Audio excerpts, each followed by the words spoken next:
श्री कृष्ण कन्हैया लाल की।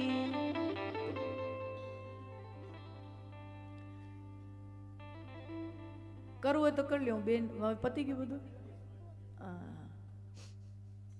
કારણ કે એમાં શું પછી ધારા તૂટી અહીંયા કઈ ગો ખેલવું છે. કાગળીઓ રાખવું હું રોજ રાખું, એમાં આમ ટાંકવું હોય કે આજે ગોવર્ધન લીલા કરવાની છે કે હા તે, પણ ટાંકવું હોય પણ હરામ બરાબર જો અહીંયા જોવાનો હોય ટાઈમ મળે, આમ બોલીએ કે આમ કરીએ ને બધું આમ થઈ જાય. હા એટલે કાગળીઓ હોય કે કંઈક આમ આધાર તો જોઈએ ને, એક આમ માનસિક છે કે આધાર પડ્યો છે તો કોઈ દી આમ નજર જાય નહીં. કારણ કે અહીંયા કઈ ગો ખેલું મારો નાથ જે સુજાડે ને મારો નાથ જે બોલાવડાવે એ બોલીએ, અને આવું થાય ને એટલે આમ ધારા ભંગ થઈ જાય ને વળી પાછી મારે અહીંયા પહોંચવું.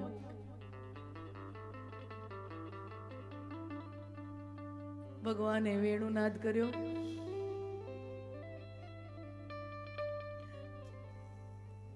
ભાગવતમાં કથા છે કે અમુક ગોપીઓ પોતાના સંસારના કામોમાં ગૂંથાયેલી હતી. કોઈ સાસુ સસરાની સેવા કરે, ગાયોની સેવા કરે, બાળકોને જમાડતી હોય, ઘરના કામ કરતી હોય, પણ જેવો વેણુનાદ સંભળાણો, જેવો ભગવાનનો પોકાર સંભળાણો, એવો ગોપીઓ પોતાનું બધું કામ જે કરતી હતી બધું મૂકી અને યમુના તટે દોડી છે.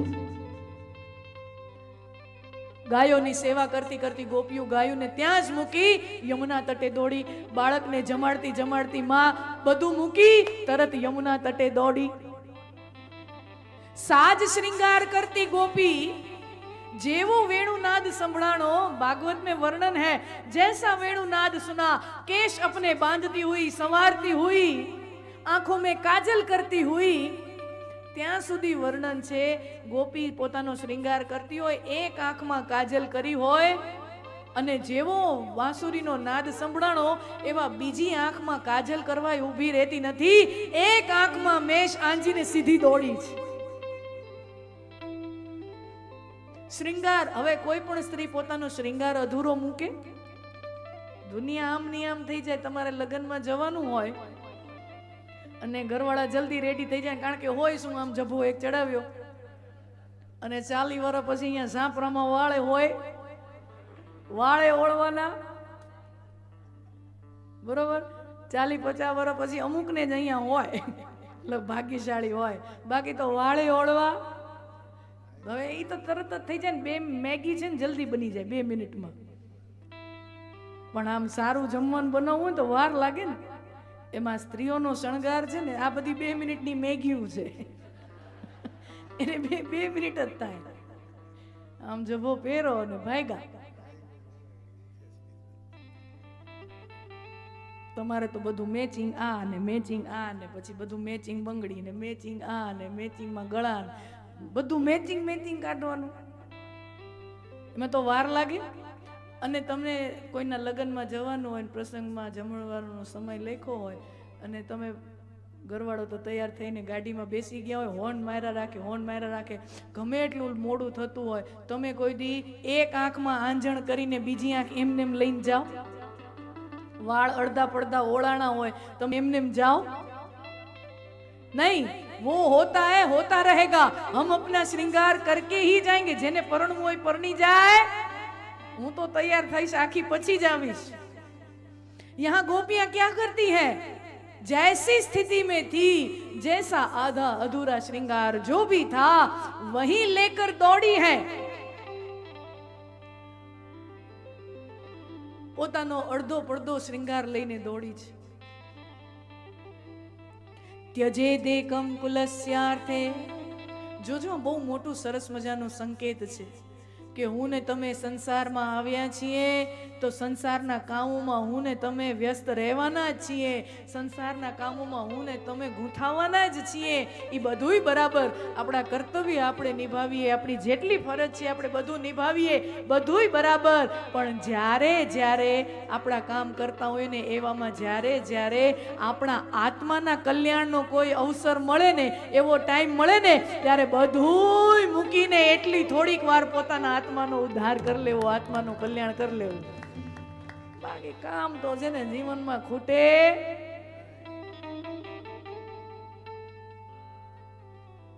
त्यजेदेकं कुलस्यार्थे ग्रामस्यार्थे कुलं त्यजेत्. ग्रामं जनपदस्यार्थे आत्मार्थे पृथ्वीं त्यजेत्. બહુ સરસ મજાની વાત કરી. त्यजेदेकं कुलस्यार्थे. કોક એક માણસના લીધે આખા કુટુંબની શાંતિ જો ખોરવાતી હોય તો શાસ્ત્રકાર નીતિકાર કહે છે ઈ એક માણસનો ત્યાગ કરો.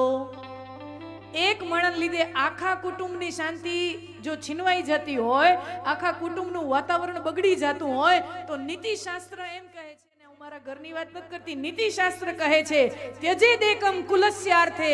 કુલની શાંતિ માટે, કુટુંબની શાંતિ માટે એક માણસ નડતો હોય પરિવારનો, એનો ત્યાગ કરો અને બીજા બધા સુખીથી રહ્યો. રોજ ખટપટ.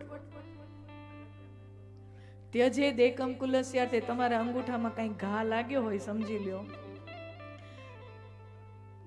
2-4 મહિના તમે એની દવાઈ કરાવો પણ એ પાકતો જ જાય. બધું તમે એની ઔષધિ, થોડી નાની મોટી સર્જરી બધું તમે કરાવી લીધું, પણ સમજી લ્યો એ સડો વકરતો જ જાય.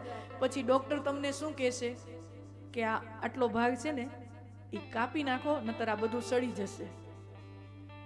બરાબર ને? ડોક્ટર પછી તમને એમ કે એટલું કાપી નાખો ને તો પછી આ બધું સડવા માંડશે. તો પછી આ બધું બચાવવા શું કરે સમજદાર વ્યક્તિએ? શું કરવું જોઈએ? આટલો સડેલો ભાગ, બીજું સાચવવા માટે એટલો સડેલો ભાગ. त्यजेदेकं कुलस्यार्थे ग्रामस्यार्थे कुलं त्यजेत्. આખા ગામની શાંતિ, આખું ગામ બધું સંપમાં એકતામાં વ્યવસ્થિત ચાલતું હોય, પણ એકાદો પરિવાર એવો હોય જેના લીધે આખા ગામની શાંતિ જો ખોરવાતી હોય તો નીતિશાસ્ત્ર કહે છે ઈ પરિવારનો આખા ગામે ત્યાગ કરવો જોઈએ. હોય ને ગામમાં એકાદું ઘર તો એવું હોય જ. ગ્રામસ્યાર્થે કુલમ ત્યજેત. આખા ગામની શાંતિ માટે કોઈ એક કુળનો વાંધો હોય ને તો એનો ત્યાગ કરો. ગ્રામમ જનપદસ્યાર્થે. પછી એમ સ્તર વધતું જાય ધીમે. આખા દેશની શાંતિ માટે કોઈ એક રાજ્ય જો નડતું હોય તો નીતિશાસ્ત્ર કહે છે કે તો એનો ત્યાગ કરો. પણ આત્મસ્યાર્થે પૃથ્વીન ત્યજેત. પણ આત્માના કલ્યાણ માટે જે પણ કાંઈ છોડવું પડે તો એ બધું છોડવું ઈ પણ ઓછી બાબત છે.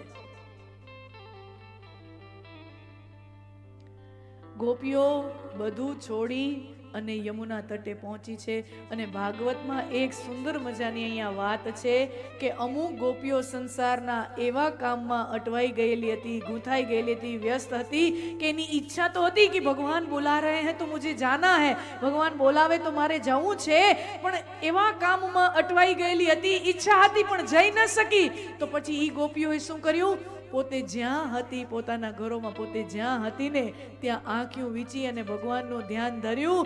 તો જ્યાં હતી ત્યાં જ ગોપીઓને ત્યાં જ બેઠા મહારાસનો અનુભવ થયો.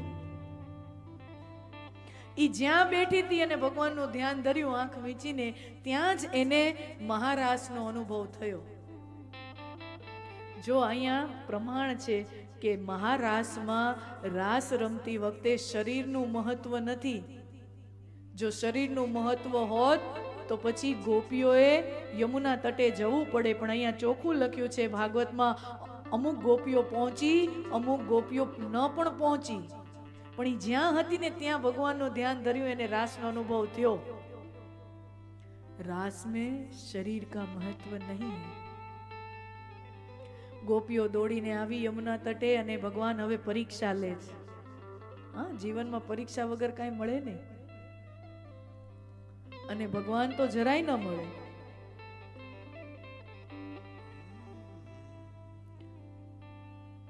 ઓ મહાભાગા, ભગવાન બધી ગોપીઓનું સ્વાગત કરે છે. હે મહાભાગ્યશાળી ગોપીઓ, તમારું સ્વાગત છે. અને હવે ભગવાન પરીક્ષા લે છે કે તમે અડધી રાત્રિએ આ ઘનઘોર વનમાં તમે બધી સ્ત્રીઓ તમે અહીંયા શું કામ આવી છો? હવે જોજો, બોલાવ્યા કોણે? પોતે. વાહળી વગાડીને પોતે બોલાવ્યા. ગોપીઓ આવી અને પછી શું પૂછે છે કે શું કામ આવ્યા? ये परीक्षा है. ગોપીઓ કાંઈ બોલતી નથી, ગોપીઓ મૌન રહે છે. અને મૌન રહીને એટલે પરીક્ષામાં પાસ થઈ ગઈ. આ તો કેવું પેપર કોરું મૂકો તો પૂરા માર્ક. ભગવાનની પરીક્ષા એવી હોય, કોરું મૂકો તો પૂરા માર્ક. गोपियों मौन रही, काई बोली नहीं. प्रश्न क्या था, यहां पर क्यों आई हो?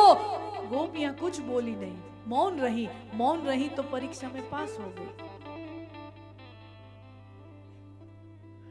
गोपियों काई पण बोलत ने કે અમે આના માટે આવ્યા છીએ, કે આના માટે આવ્યા છીએ, તો ગોપીઓની ભક્તિ સકામ થઈ જાય. ગોપીઓની માંગ દેખાય कि हमने ये मांगा, हम इसके लिए आए हैं, तो ये हमारी मांग है. ગોપીઓની ભક્તિ સકામ થઈ જાય. અને સકામ ભક્તને પોતે જે કામના લઈને આવ્યો હોય ને એ ભગવાન પાસેથી મળી જાય, પણ એને ભગવાન ન મળે. ગોપીઓ સકામ ભક્ત નથી, ગોપીઓ નિષ્કામ ભક્ત છે. ગોપીઓને ભગવાન પાસેથી કાંઈ જોઈતું નથી, ગોપીઓને તો ભગવાન જોઈએ છે. ગોપીઓને ભગવાન જોઈએ છે. કાંઈ બોલી નહીં, ચૂપ રહી તો પરીક્ષામાં પાસ થઈ.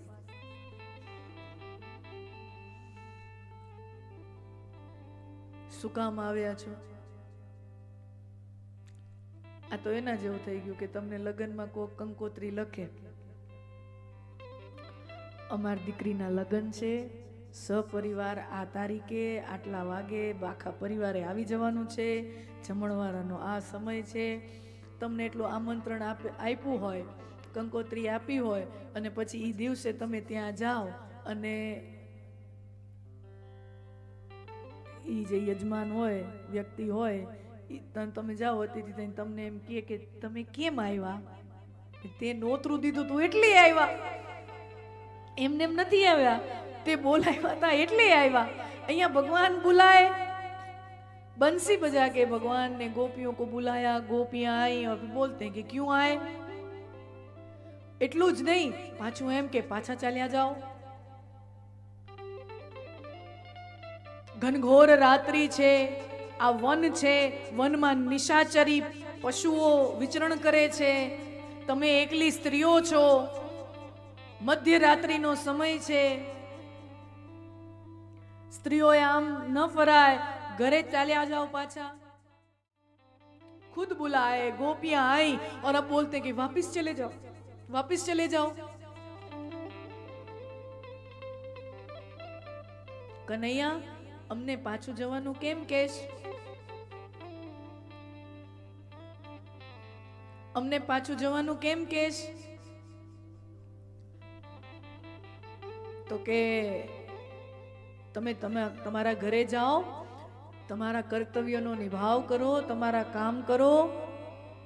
એમ અમે અમારા કામ કરીએ, અમે અમારી ફરજ નિભાવીએ, કર્તવ્ય નિભાવીએ તો શું મળે? તો કે સાસુ સસરાની સેવા કરો, ગાયોની સેવા કરો, બાળકોની સેવા કરો. આ તમારું કર્તવ્ય છે, આ નિભાવો. કર્તવ્ય નિભાવશો તો તમને પુણ્ય મળશે. અચ્છા, કર્તવ્ય નિભાવીએ તો અમને પુણ્ય મળે.